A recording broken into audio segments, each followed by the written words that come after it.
Duduk. Shalom. Hari ini, pagi ini saya bahas tentang santet, teknik membunuh tanpa jejak.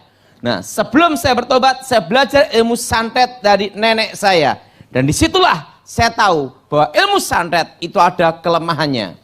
Ilmu santet adalah ilmu teknik membunuh tanpa jejak. Sebelum saya bertobat, saya diajarkan bahwa 3 tingkatan santet. Pertama, santet 1 pulau. Kedua, santet 1 negara. Ketiga, santet 3 benua. Nah, disitulah saya diajar bagaimana menggunakan ilmu itu. Santet tingkat menengah. Apa saudara? Santet tingkat menengah adalah santet 1 negara.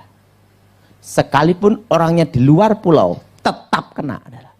Dan ini disebut namanya santet tanpa jejak. Apa saudara? Apa saudara? Nah, yang dikirim bukan benda, tapi yang dikirim adalah roh intimidasi, gila, bunuh diri. Apa saudara? Roh apa? Gila, bunuh diri. Kalau tingkat dasar, itu ledakannya ada di atap. Tidak ada bendanya. Kalau tingkat menengah, itu sekitar pintu jendela. Pasir menyebar. Atau tiba-tiba depan pintu rumahnya ada pasir bertumpuk. Tapi bukannya orang iseng ngasih pasir lah, lain lah. Tapi ingat pada waktu tengah malam pasir bertumpuk.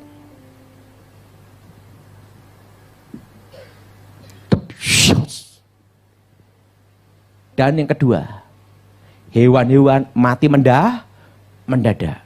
Dan yang ketiga, ada suara seperti ini.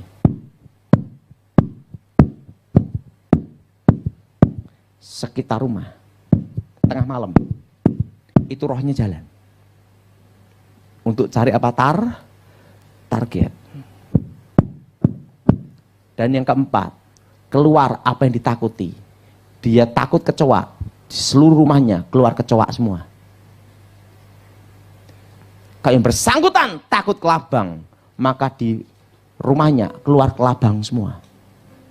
Dan kalau dia takut kalajengking, maka di rumahnya akan keluar semua unsur kalajengking. Jelas? Dan kalau yang bersangkutan takut ular, maka di rumahnya bermunculan ular. Kalau yang bersangkutan takut dengan kematian, yaitu darah, maka setiap tembok melihat darah. Darah. Itu santet. Jelas? Jelas? Dan yang bersangkutan akan melihat dan mendengar apa yang ditakutin. Jadi telinga ini kayak ada suara-suara. Sana itu langsung dia ngelihat roh-roh itu. Kalau dia takut perusahaannya bangkrut, maka roh di telinganya berkata, bangkrut, lihat pegawaimu korupsi, bangkrut, sampai gila, saya itu bunuh diri. Kalau dia takut suaminya selingkuh, setiap malam dia ngimpi suaminya selingkuh. Dan dia mendengar suara selingkuh, sampai dia bunuh diri. Jelas? Jelas? Santet tanpa jejak. Nah, cirinya kalau kena hewan-hewan mati dan waktu malam Jumat ada suara itu. Kenapa semua pengiriman ilmu hitam selalu malam Jumat? Tidak mungkin malam Minggu.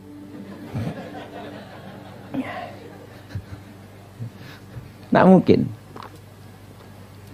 Yang disebut Sabat Yahudi, hari ke-7 itu hari Sabtu. Hari Minggu itu hari pertama. Kenapa kita orang Kristen hari Minggu?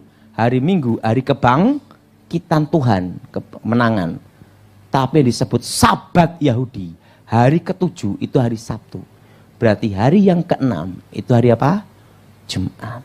Dan ingat, hari yang ke-6 Tuhan menciptakan manusia segambar, serupa dengan Tuhan. Amin. Ngomong sama sebelahnya, kamu bukan monyet. Ingat itu. Amin. Siapa yang merasa dirinya bukan monyet, angkat tangan. Siapa yang merasa setengah, kacau. Segambar apa, saudara? segambar seru. Dan hari yang ke-6 pula Tuhan memberkati. Amin. Dan berfirman, beranak cuculah, kuasailah bumi. Amin. Lawan dari Tuhan adalah setan. Hari yang ke-6 Tuhan memberkati ciptaannya. Hari ke-6 pula setan menggunakan untuk mengikat perjanjian manusia dengan kutukan, untuk menghancurkan umat manusia. Makanya ritual kuasa gelap di Asia, Eropa, seluruh dunia hari yang ke-6. Maka antikris 666. Betul? Angka manusia. Ingat, lawan dari Tuhan adalah setan. Hari yang ke-6 Tuhan memberkati manusia. Hari yang ke-6 pula setan mengutuk manusia. Makanya ritual ilmu hitam seluruh dunia hari apa?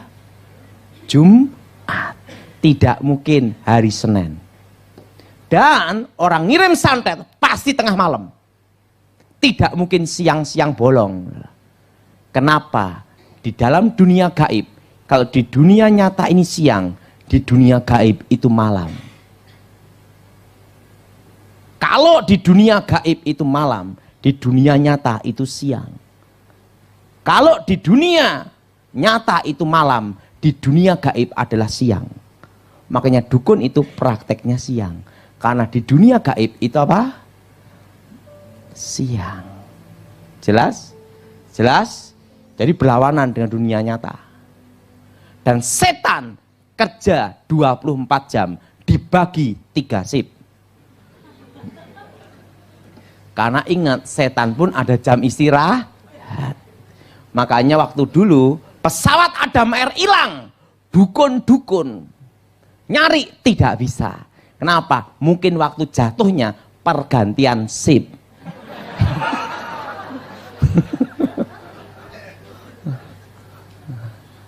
Jelas? Nah, bagaimana cara menangani kalau orang kena santet tingkat menengah? Kan yang diserang adalah roh intimidasi, gila, bunuh diri. Yang diserang adalah jiwanya. Apa saudara? Jiwa. Nah, hampir mirip orang yang kena narkoba sakau. Habis sabu-sabu, busa-busa. Tapi ingat, kalau narkoba tidak mempengaruhi hewan-hewan mati mendadak. Jelas? Dan tidak ada pasir yang menyebar. Dan setiap malam Jumat ada bunyi. Itu dengar. Dek, dek, dek, dek, dek, dek, dek, dek, dek. Dan tiba-tiba apa yang ditakuti bermunculan. Dan dia yang bersangkutan akan apa? Akan melihat mimpi ketemu orang yang sudah mati terus seluruh keluarganya. Namanya roh maut. Apa saudara? Nah, satu kali ada calon anggota DPR RI. Waktu itu dia mau nyalonkan dari partai besar di Indonesia. Tiba-tiba ada bunyi dulu. Tiba-tiba dia mandi. Di badannya keluar pasir semua. Mulutnya keluar rambut-rambut. Bukan di sini, di mulut. Dan tiba-tiba malam jam 12 ada burung hantu. Nah, setelah itu jam 6 sore burung gagak. Kau. Karena dia orang Kristen, dipanggillah pendeta. Waktu pendeta datang, setan keluar.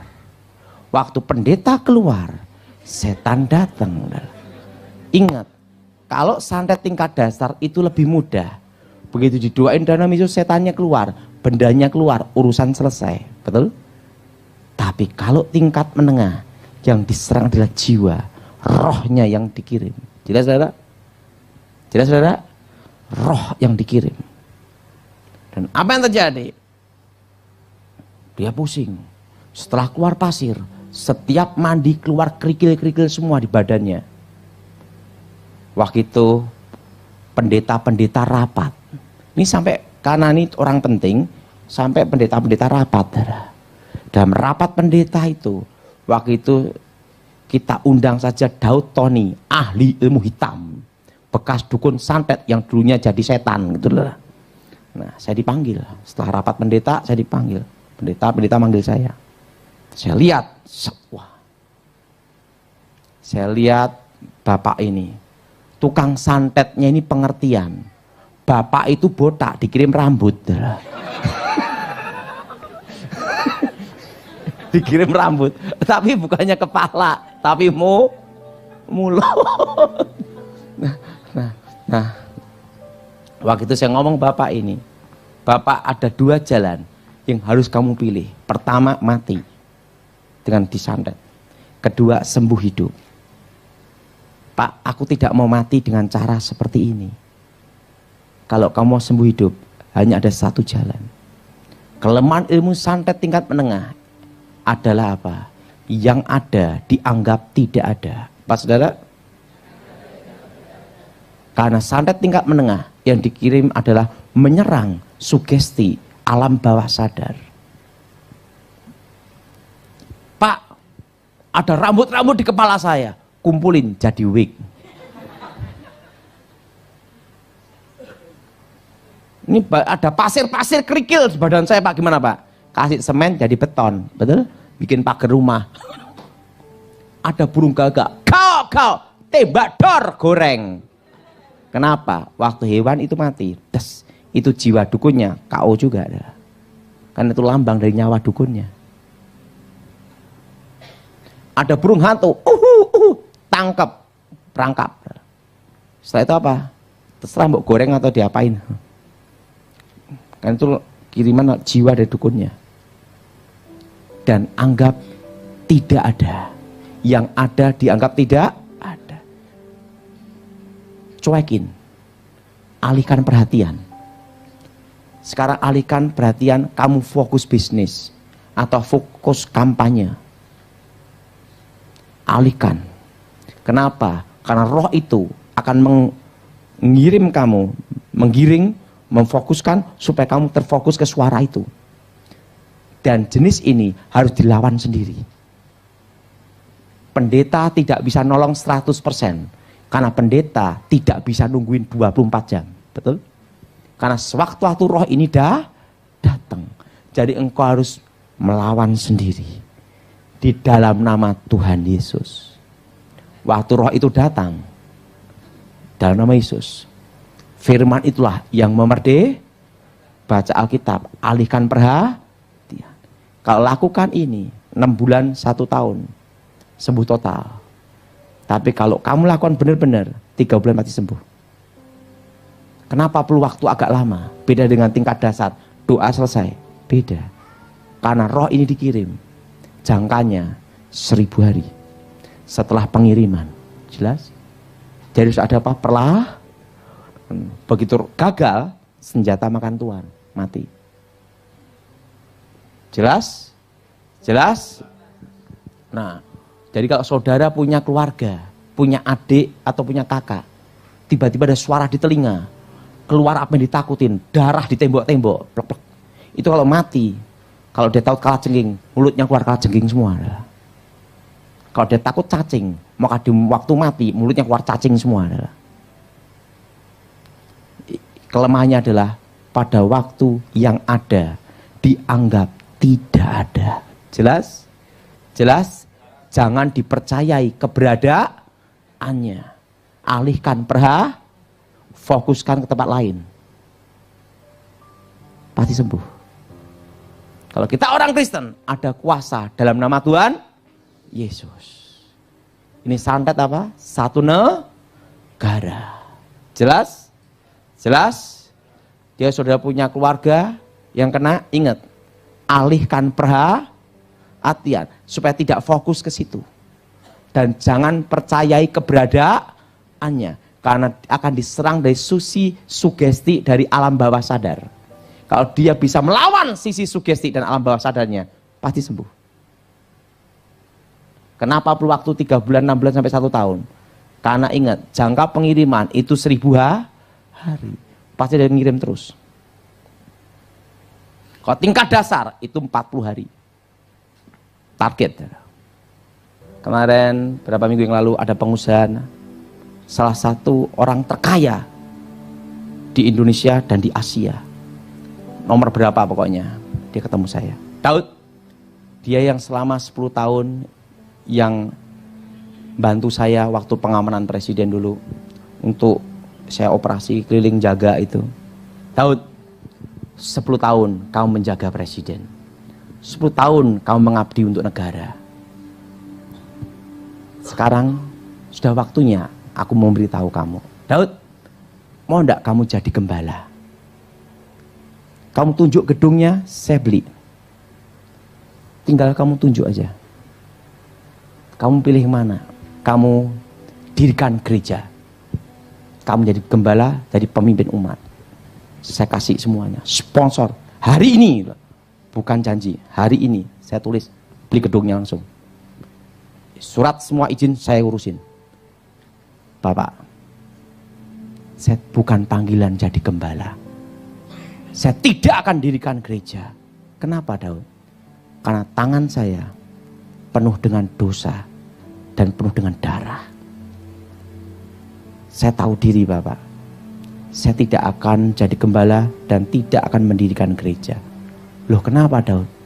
Saya terlalu banyak berdosa.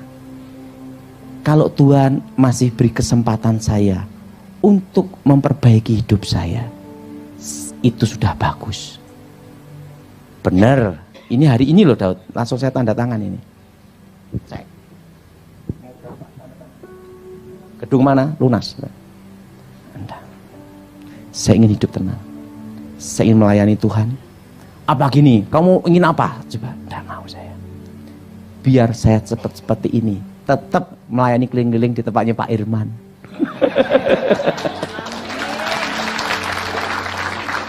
Amin. Saya tidak mau. Karena waktu Yesus nemuin saya, dia berkata, Daud, kamu tidak boleh jadi gembala. Karena engkau kupanggil untuk memberitakan Injil.